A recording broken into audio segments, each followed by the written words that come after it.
स्वागत है आपका आपके सबसे फेवरेट चैनल मैथ्स मेरा जुनून में। और आज हम कहीं ना कहीं chapter 1 that is real number, इसके सारे क्वेश्चन कंप्लीट होने के बाद से हम करेंगे एमसीक्यू क्वेश्चंस। तो आपके सामने सारे क्वेश्चंस दिए हुए हैं, आप इन सारे क्वेश्चन को 1 बाय 1 ट्राई कर सकते हो। Take your time and try the questions, है ना। ट्राई करने के बाद से हम आपको सारे क्वेश्चन का 1 बाय 1 सोल्यूशन बताएंगे। So let's begin it. तो हम सबसे पहले कहीं ना कहीं एलसीएम निकालने वाले हैं। आपने इस क्वेश्चन को ट्राई किया होगा, कुछ ना कुछ तो आंसर मिला ही होगा, है ना। Let's see. तो इसमें सबसे पहले क्या है कि ये सवाल है ना, LCM of this two value is 9696, then find the HCF of the numbers. इनका एचसीएफ क्या होगा ये हमें फाइंड आउट करना है। तो हमें कहीं ना कहीं एक फॉर्मूला याद करना होगा, वो क्या था कि प्रोडक्ट ऑफ नंबर्स, इन दोनों नंबर्स का जो प्रोडक्ट है that is equal to their LCM into HCF. दोनों के एलसीएम और एचसीएफ के मल्टीप्लीकेशन ही प्रोडक्ट के बराबर है। Product of the number that is 96 into 404 and LCM is what, LCM is given 9696 और एचसीएफ इज गिवन।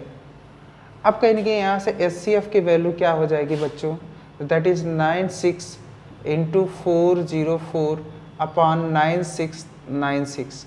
अगर आप सॉल्व करोगे तो ये क्या हो जाएगा 101 और ये कितने बार जाएगा 4 टाइम्स में जाएगा। तो एचसीएफ की वैल्यू क्या हो जाएगी 4। आपको ये फॉर्मूला समझ में आया होगा और कैसे सॉल्व करना है ये भी समझ में आया होगा। कैलकुलेशन यू कैन डू, है ना। अब हम कहीं ना कहीं क्वेश्चन नंबर 2 को ट्राई करते हैं। Let us try question number 2। Take your time. Okay, आपने ट्राई किया ही होगा। Let's move further. Question number 2 क्या है, LCM and HCF number X and this are 24 and 360। तो कहीं ना कहीं आप यहाँ पे देखो कि भाई सवाल तो वही है, product of numbers, product of numbers equal to LCM into HCF. तो ये जो दोनों नंबर्स है कह रहा है कि LCM and HCF of the number this and this. तो नंबर्स क्या है x इंटू 120। ओके फाइन, दोनों नंबर्स का मल्टीप्लीकेशन यानी प्रोडक्ट हो गया। एंड आर 24 एंड 360, तो एलसीएम 24 है और एचसीएफ 360 है। Sorry, it will be 360 and 24। Okay बच्चों, तो एलसीएम क्या हो गया 360 एंड 24। यहाँ पे रेस्पेक्टिवली भी होना चाहिए था, ये लिखा रहता है। तो इसका मतलब एलसीएम 360 है, फाइन 360, और एचसीएफ कितना है 24। इससे अगर आप x की वैल्यू निकालोगे तो क्या होगा 360 इंटू 24 अपॉन 120 दैट इज 72। तो x की वैल्यू हो गई 72। C is the answer. Okay, now you try question number 3। See question number 3 and try. Take your time. तो अब तक हम क्वेश्चन नंबर 1 एंड 2 ट्राई कर चुके हैं। मुझे लगता है कि आपको क्लियरली समझ में आ गया होगा। I am erasing that portion and we try question number 3, so please see it well now। इस क्वेश्चन को लेते हैं, ये किससे डिविजिबल होगा ये चीज़ हमें चेक करना है। तो इसमें क्या है 7 इंटू 11 इंटू 13 प्लस 13। इसको ध्यान से देखेंगे तो डिविजिबल कैसे होगा, कैसे निकालेंगे। तो 13 अगर कॉमन लेते हैं तो यहाँ 7 इंटू 11 इंटू 13 है, 13 कॉमन ले लेंगे तो यहाँ क्या बचेगा 7 इंटू 11 और इसके अंदर क्या बचेगा 1, है ना। 13 है, कॉमन ले लेंगे तो यहाँ 1 बचेगा। तो देखो यार ये जोड़ के क्या आएगा वो बात की बात है, लेकिन ये बात तो सही है कि यहाँ पे हम देखेंगे, है ना। अच्छा, एक और चीज़, इसको अगर हम देखेंगे तो इस नंबर को ध्यान से देखो तो अंदर का नंबर कुछ भी है, अगर इसको हम डिवाइड करेंगे तो अगर नीचे 13 रहता है 13 से ये कट जाएगा, ठीक है। अच्छा, इस सवाल को और बेटर तरीके से देखते हैं। 13 ये क्या है 77 प्लस 1 78। अब यार ये तो 13 से कटेगा, इसको डिवाइड करेंगे तो 78 क्या 7 से कटेगा नहीं, तो ये भी आंसर नहीं है। 11 से 78 कटेगा नहीं, तो ये भी आंसर नहीं है। और 14 से क्या 78 कटेगा नहीं, ये भी आंसर नहीं है। तो आंसर क्या होगा नन ऑफ दीज, इसका आंसर होगा नन ऑफ दीज। अगर इसमें कोई ऑप्शन होगा 13 से कटेगा तो हाँ 13 दिख रहा था, हम शुरू में ही कह देते कि इट इज़ डिविजिबल बाई 13, है ना।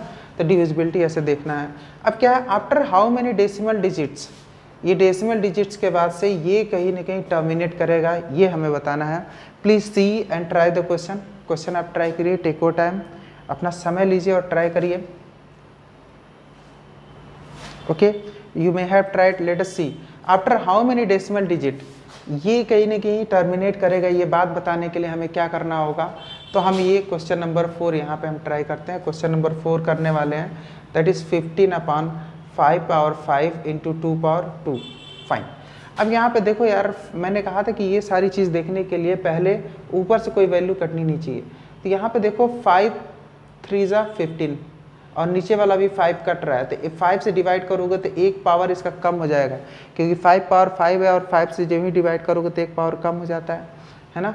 तो ये क्या हो जाएगा 3/5/4 इंटू 2/2, है ना। और मैंने आपको बताया, अगर आपको रिमेंबर होगा तो मैंने इसको और आगे ऐसे करती है, 3/5/4 है तो हम पेयर बनाते थे, तो 2/2 है, अब 2/2 और ले लेंगे और 2/2 ऊपर भी मल्टीप्लाई कर देंगे, तो 4 3 ज़ा 12 हो गया।